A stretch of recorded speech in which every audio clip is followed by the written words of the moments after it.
Pomaže Bog. Ljudi moji, gledajte ovaj recept. Za posne dane kad je riba, za lep doručak, za lepu večeru, zgodnu, ukusnu.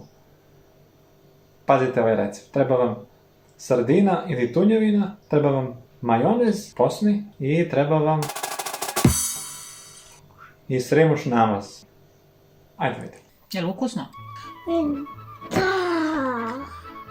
Sremuš namaz smo mi pravili sami, pa smo ga pojeli, sad smo kupili. To otprilike ovako izgleda. Ali je sastav samo sremuš i ulje i so. Eto. Ovo možda bude uskoro i u našoj prodavnici da se poruči, da znate. Planiramo svašta, vidjet ćemo. Ali eto. Koliko si sipala ovog sremuša? Stavila sam 2 kaščice, ali to je po ukusu. Po ukusu.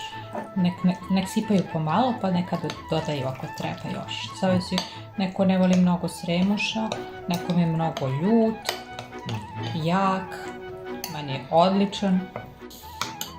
Ja bi još malo. Da. Mi ćemo još malo, a vi nađete svoju meru. Pa da. Ne pokušavajte ovo kod kuće. Može da se zaljuti. Ko voli ljuto. Neki ljuti sos. Čili ili tako nešto. I to je odlično. I ja bih rekao da je to to. To je to. Dobije se kao neka vrsta paštete. To je to. To je to.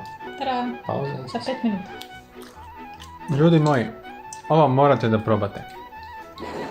Pašteta posna kad je riba. Trebalo nam je 3 minuta, možda 3,5, da završimo celu paštetu. A mnogo je lepa i hranjiva i treba svako da proba. Sa tunjevinom je lepo, ali je sa sardinom još lepše.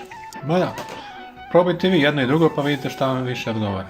Ali nemojte da ne probate sardinu. Šta još da kažem? Ništa, prijatno.